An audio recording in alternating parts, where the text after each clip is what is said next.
Good morning, guys. Welcome back to the channel. My name is Luke. It is Tuesday, April 22nd here, and as y'all can see behind us, we got the John Deere 4250 hooked to our new to us Kinze 3500. This is a 6-row with the inner plants, meaning it's a 611 planter, 30-inch corn, 15-inch beans. And we got out here last night late. I didn't bring you guys with me because it was late, getting dark, and we was trying to get everything at least somewhat set. We're planting soybeans here. This is a farm of Coleman and I's, and I'll tell y'all a little bit more about it once we get in the tractor cab. Let's get the old girl fired up and get all of our monitors coming on. Get my wrenches out of my pocket.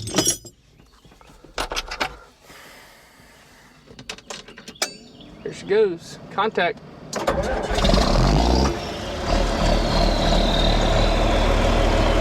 Alright, so we're in the cab here. I'm gonna let everything warm up here a minute, let the air conditioning cool down a little bit.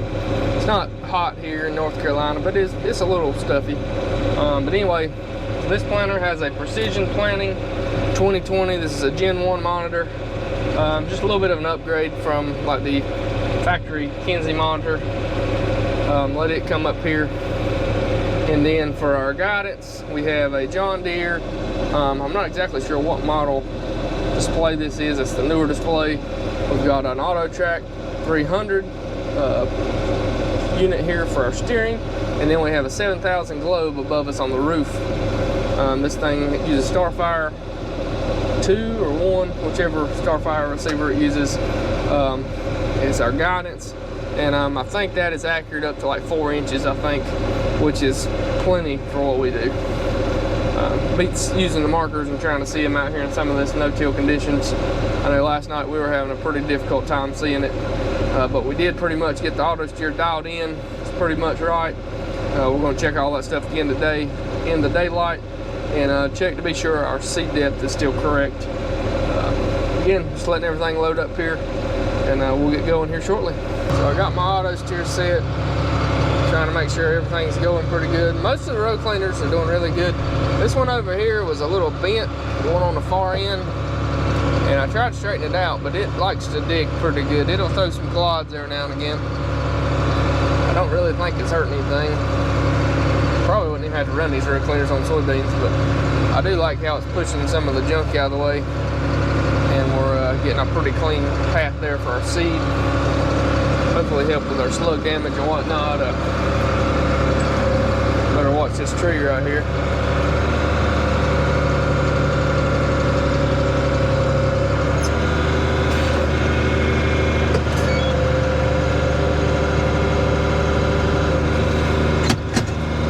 Be good to take my planter out on the first pass.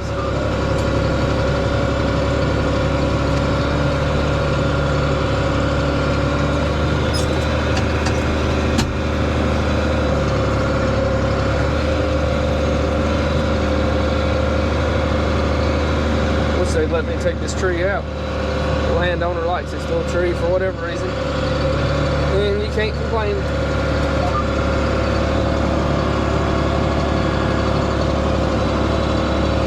Hard to complain with cheap rent. Which this little old farm ain't much count anyway. It's about 7 or 8 acres here, completely surrounded by trees on all 4 sides. We don't even know if we're going to be able to make a crop on it, but you know what, we're going to give it a shot, and hopefully it'll work good.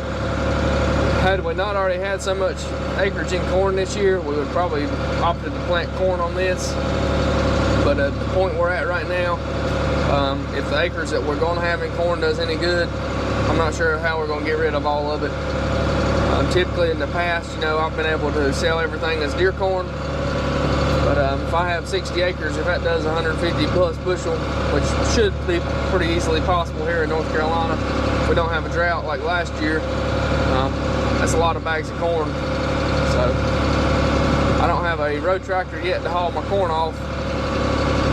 So we might have to invest here shortly. I think we got our seed depth fairly good, but I replaced some of the bushings on these closing wheels, and you want to get the seed trench, which you can see right there, you want to get it as perfectly centered in between the closing wheels as possible, and right now it's closer to this side. So on these Kinzes, all you got to do to fix that, you loosen these little jam nuts, and then you twist these. These are a cam bushing, and you can actually squall this thing one way or the other. There you go. Tighten that sucker good. You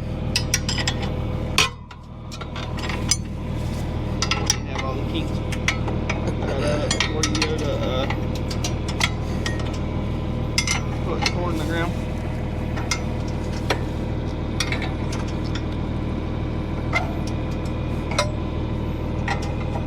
Alright, so we're getting close to having everything set up, I think. For whatever reason, we got one row on the back that's not doing quite right. It's not wanting to get quite to depth. Not exactly sure what's going on. We're going to finish planting these beans. We're getting them at least an inch deep on that row. We're shooting for 1.5 inches. We're going to get done with this field, and then we're going to take it back to the house, and I'm going to pull that unit apart and just see if I see anything that maybe I got mixed up or something. But we're getting fairly close to done with this little field. Like I said, it wasn't about 8 acres. We gotta go to the tree line, and then we gotta plant our inrows down through there. But overall, pretty happy with the old Kinze so far.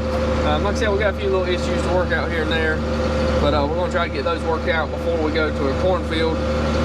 Because if you're a farmer, you know that corn is way more expensive and it is way more particular as far as, you know, seed depth, seed spacing, and all that stuff. So we're getting everything. I'm learning my precision monitor over here. We've got our auto steer pretty much set. So we're getting closer. Well, our first 8 acres is a wrap. We got her done. Now I need to get over here and spray and kill all these briars. Got my teeth right there. 8.2 acres. Not too bad. Let's get this thing folded up and go get some lunch.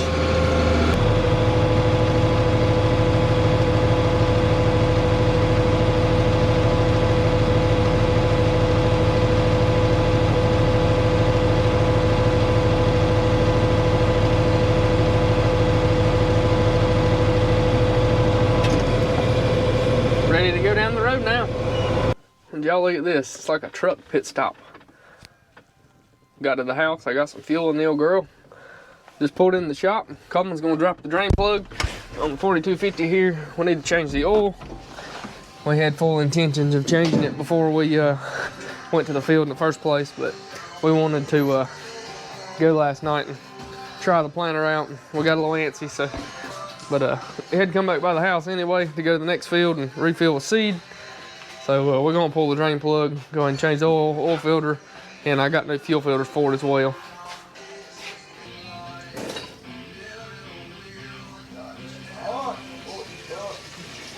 Coleman's getting her oil changed, making a mess. Oh well, nothing a little oil dry won't fix. I'm putting just a little more air in these tires. They sagging a little bit, and get this thing makes, you know, this planter's heavy and there's a lot of weight here on the tongue. You really get to hopping up and down going down the road, so I'm hoping a little bit of air is gonna help our issue maybe.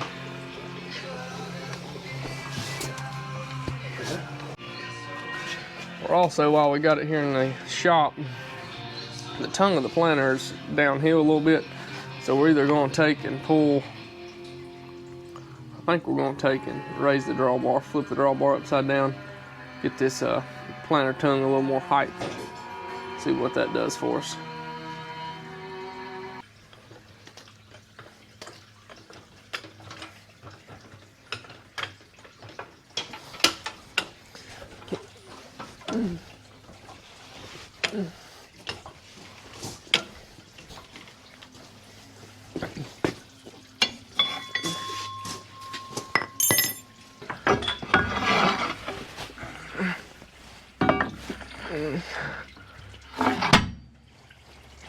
Pick it up.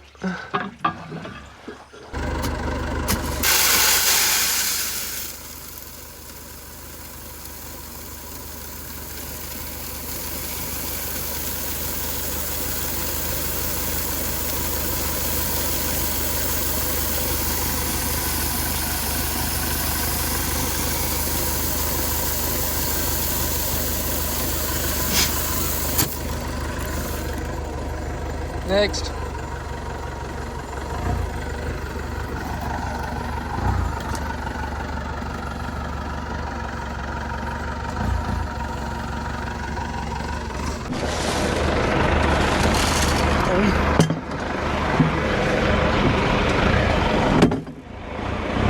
Got our planter loaded. Got a Pro Box. We got one of these Pro Box chutes. Neighbor let us borrow.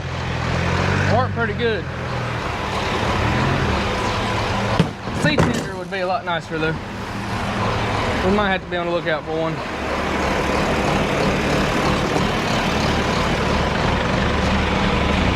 This is an Asgrow variety. It's a 4.9 Extend Flex. We're a pretty good bean last year on most of the trials I saw. It says y'all can tell they're treated. And then we're putting a scoop full of this PMZ Tri-Guard. It's a flow agent and a little bit of nutritional. It's got a little bit of fertilizer in it. Sprinkler all on top.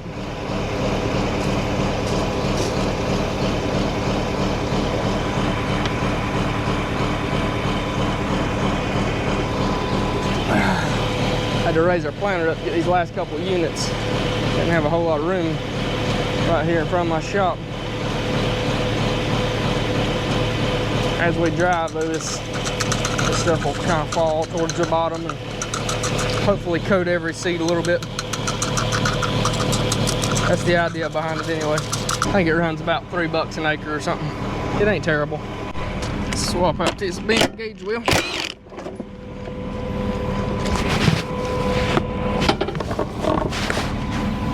Try to find one that ain't quite as bent.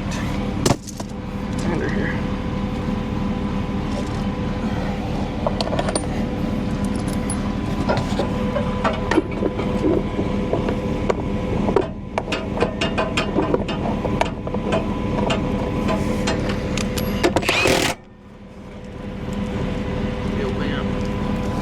Grab another.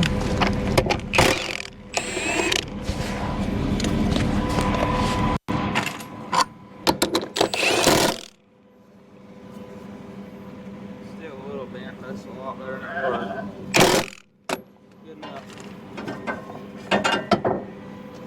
Good enough for a... Well, I think we're loaded up. I think we're ready to go to the Smith farm and give it a whirl there. Well, one thing, it's getting hot out here.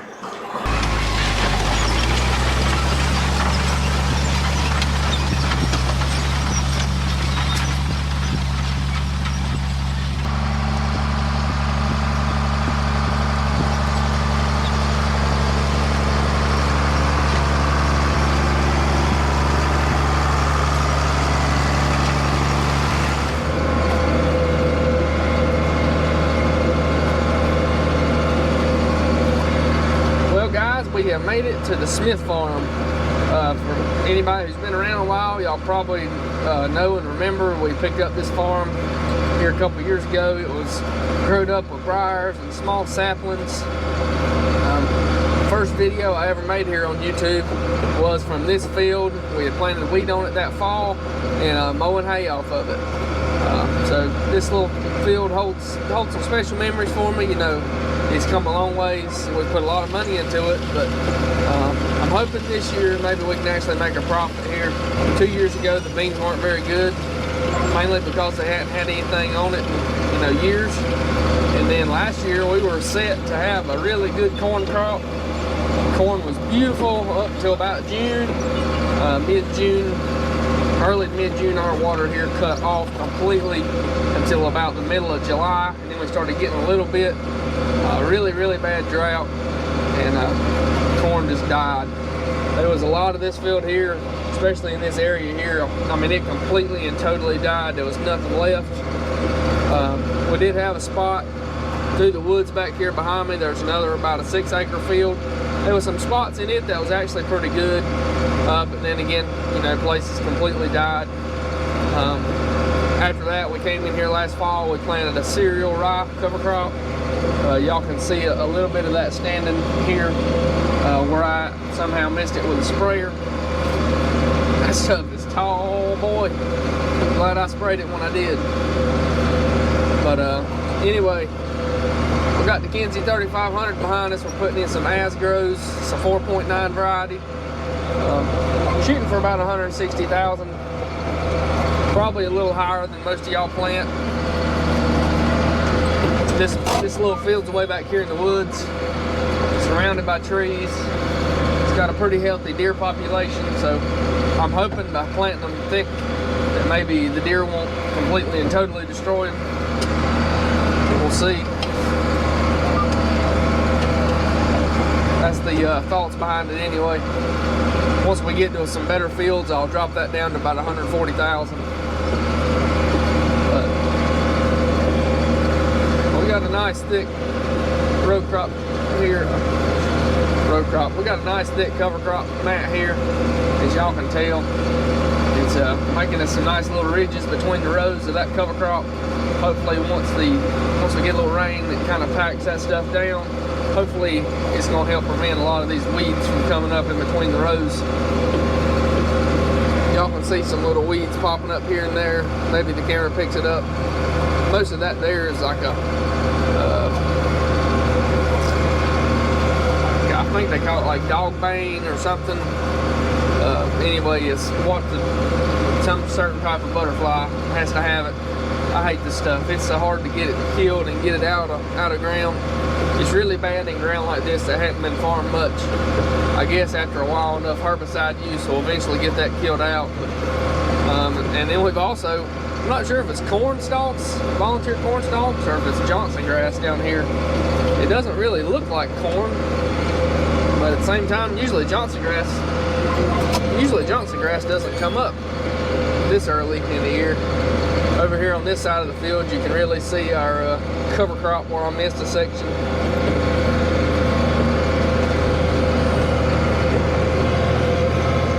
This spring, I put my Ag Leader GPS, my Command 800. Usually have it in a sprayer, but I moved it to the spreader truck. That way I could see where I was going and where I'd been and everything.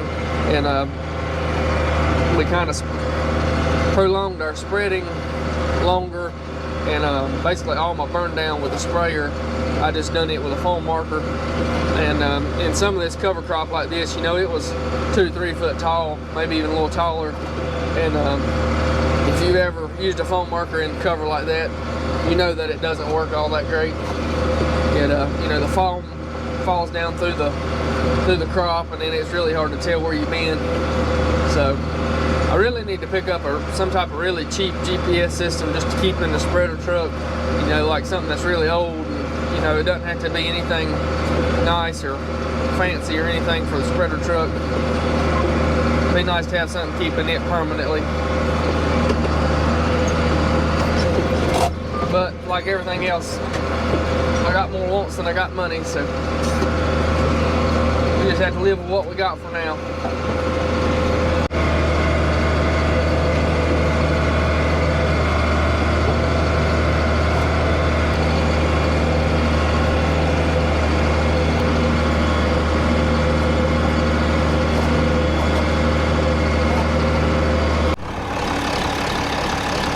Hop out of the tractor here, found a few rocks. Need to stretch my legs anyway. Don't want to run these things through the combine. Row cleaners will chunk them out of the ground.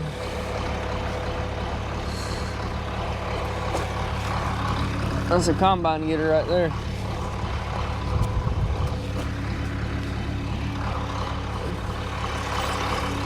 This is the reason we can't do tillage around here, y'all. This ground just grows rocks. There's a big one up through here somewhere I just saw. A bunch of little ones. That's a big one there. If we did much tillage, there would be thousands of these.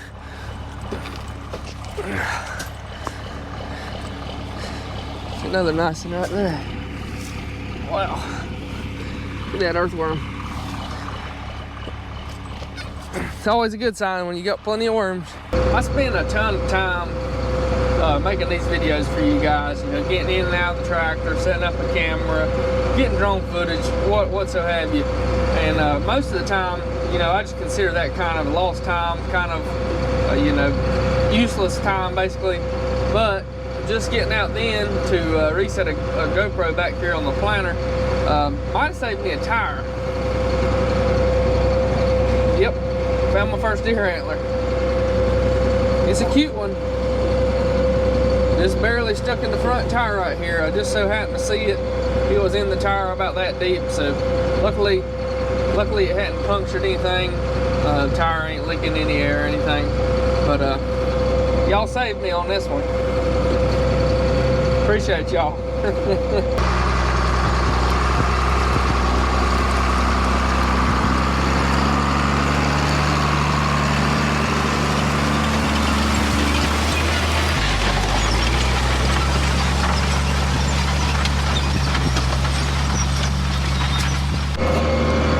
Back in the fall when we planted the cereal rye on this, I left one pass here without a cover on it just to see if I could tell much difference. And I mean, we still have weeds coming up in this, but I definitely believe there's more weed pressure in this area where there is no cover crop growing. And until we terminated this cover crop, there was nothing growing in here other than the cover crop. I definitely believe that cereal rye does definitely help prevent some weeds coming up. It puts off like a little toxin or something that helps keep weeds from coming up through it. But overall, we don't have many tall weeds here right now. I come in here in a day or two with some gramoxone, and we're using a product called Broadax this year as our residual herbicide to kind of hopefully tie us over until these beans get up. You know, hopefully they'll get on up about a foot tall or something before we have to come back in here. But that will tie us over until we get at least the beans come up and get a little bit of a canopy to them. So this is about a 15-acre farm. It's divided into 4 little bitty tracts. This field we're in now is somewhere around 6 acres. The one that we just planted back here behind us is between 4 and 5 acres. And then there's 2 patches that's somewhere between 1 acre and 2 acres. So it's definitely less than ideal as far as deer pressure and pressure from the woods and things. But you know what, when you're a small farmer like we are, you kind of got to take what you can get and make the best of what you got. This ground when we picked it up was super poor, and we've really poured the money into it. We put a bunch of chicken litter, we put lime on it this fall. We finally got it where it's getting some fertility built back up in it.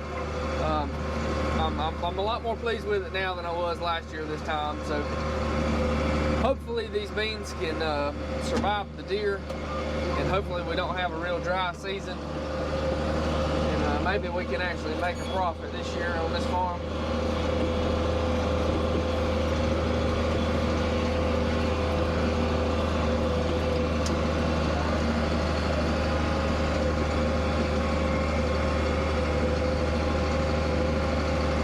Let's talk about my guidance system here a little bit.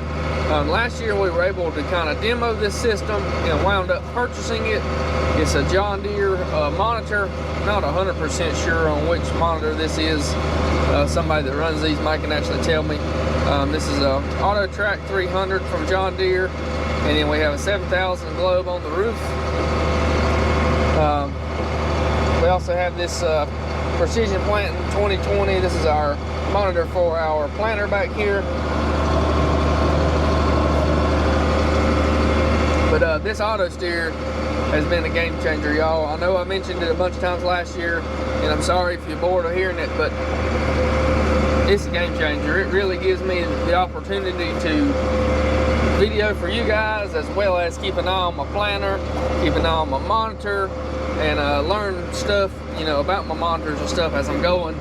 Whereas typically I would have to really focus on trying to keep everything else going and steering rather than being able to talk to you guys, focus on checking everything all the time. It's been a real big help though for those type of things. I know someone of my size really don't need auto steer, but I'm telling you, after I've had it, it'll be really hard to go back. It really takes a lot of the mental stress off your body. Used to, when I'd plant a field, I would be so mentally tired by the time I got done, because I'm a perfectionist. You know, I don't want to miss any streaks. I like everything to be just as good as I possibly can get it. And you know, especially in a cover like this with a row marker, it don't always show up the best. So, you know, it's pretty easy to get lost. And even if you do your best, I cannot do as good as this steering system can. That's just you know, the technology side of it is just better than humans. But if anybody's interested in buying an auto steer system or have thought about it, you know, I highly recommend it. Not necessarily one brand over the other. Had I not been able to demo this unit and got it at a discounted rate, I would have most likely went with Ag Leader, just because I already had the monitor, and their equipment's a little more versatile, and it can kind of, you know, be put to work on older equipment, different types of equipment, where John Deere is more geared towards John Deere. So if you're running John Deere equipment, I think John Deere guidance and stuff will be the way to go. But now if you're running Case or something, you know, I got a feeling Ag Leader will probably be the better pick overall. So these are our trash whippers, our row cleaners, whatever you want to call them. We had a friend that bought a Kinze 3500 8-row with a splitter, so it had 815. They had these with it. There was actually only 11, so I'm not sure what happened to the other ones, but needless to say, that guy didn't want to put these back on them. They needed a considerable amount of work. I spent probably close to $1,000 in bearings and different parts to get those to work on my planter. But I want to show you guys why I spent that $1,000, and I think it's hopefully it's going to help us on the weed pressure. So as y'all can see out through here, we had a pretty heavy rye cover crop that we terminated here, I don't know, probably a month ago. Well, if you look down through here, down the row, we've got one row here and one row here, 15 inches apart. Well, what those trash whippers did is they come in here and they pushed that rye to the side and to the side. So these middles down through here have a good, nice layer of material covering the ground. So the hope is for that to help keep the weeds down, as well as also hopefully build us some organic matter. And as this stuff breaks down in the future, it'll release those nutrients that we would have lost over the winter back into the ground. Our corn crop here failed last year, so I'm confident there was a lot of nutrients left in the soil and in that crop residue that just didn't get put into that ear because it died out early. So I'm hoping we collected some of that here with this, and hopefully these soybeans will be able to get some of it here towards the end of their life. But we put 2.5 tons of chicken litter on this about probably a month and a half ago now. So this soil should be doing really good, and ought to be a really good host for our soybeans. And hopefully this mat will also help hold water in should we get into a drought like we did last year. Some more rocks, y'all. This is a rocky old farm. I really would love to do some tillage on it one day. This field here, when we first got it, we did work it because there was a lot of little saplings and stuff, and we needed to work up some really bad places or somebody had been in here and tried to plow it. And I don't know if they failed or what, but they only done part of it, and it was rough as crap. So we did work it, this particular field, but at the time all I had was an offset har and a disc, which is still all I have. But I would love to get something like a field cultivator or something like that that we could run over it. And I may try to get something like that before fall, so that when these beans come off, we could run it on this ground.